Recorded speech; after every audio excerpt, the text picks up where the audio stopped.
Hi, Russ. Good morning. Hi, I'm Dr. Baines. Glad to meet you. Nice to meet you. What are you here for today? My name is Heidi Baines, and I'm the medical director of the Ilyuluk Family Health and Services Clinic. And how long has that been going on for? About a week. My husband and I both work at the clinic together. He's actually 75% time, and I'm full-time. And we share responsibilities. There's no typical day. There's a variety of days. Because we're the only clinic in town, we can see anything you can imagine.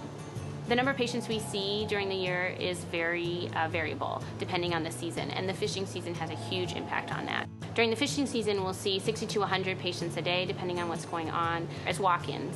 And during other parts of the year, for walk-ins, we'll see maybe only 4 to 10 patients a day.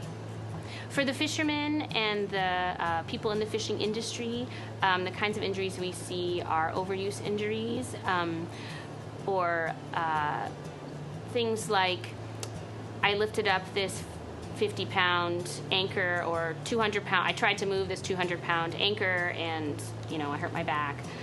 Or a crush injury, some rope pulled and my finger got caught in it, or some chain smashed it, or things like that. We'll see cuts if there's, if they fall or something like that.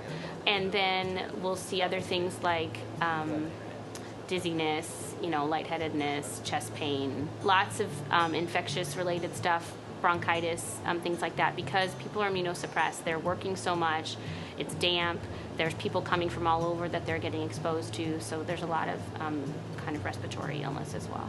We sometimes see social related injuries when they're in port.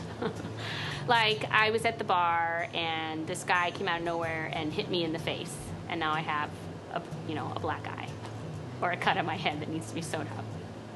When the fishing season's in full swing, we don't really get much of that kind of stuff. Everyone's working a lot. It's at the end of the season when people are waiting to go home. The airplanes, can only take 30 people at a time, so people are hanging around and they don't have any responsibilities, and then that's when we see more of the bar-related stuff. But it's actually not terrible.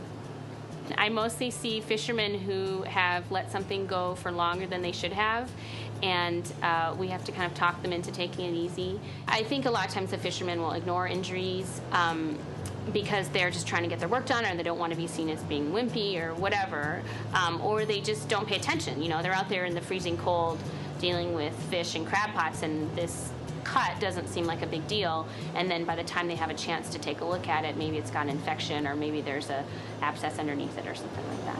And a lot of times they sort of say, oh, now I'm going to go back to the boat and the guys are all going to give me a hard time because I came to the clinic, or things like that. But no, they're pretty tough guys. When I first got here, I was very nervous and nervous about being so far away and feeling like, what am I going to do? How am I going to know what's wrong for sure, and how am I going to best take care of that patient?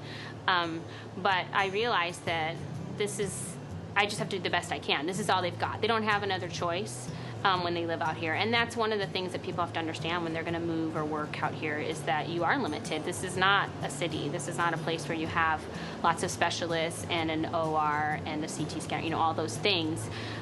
So we do the best we can, and we feel good about that. We feel like we provide really good quality of care in a really remote area. I think the thing I like the most about my job here, and treating this population of fishermen and processors and people who are willing to live on the edge of the earth, basically, is the variety, and the fact that anything can come through the door, and that I can really feel good about that I'm providing the best care that I can provide for these people, and that if I wasn't here, they might not be getting things that they are if I am here.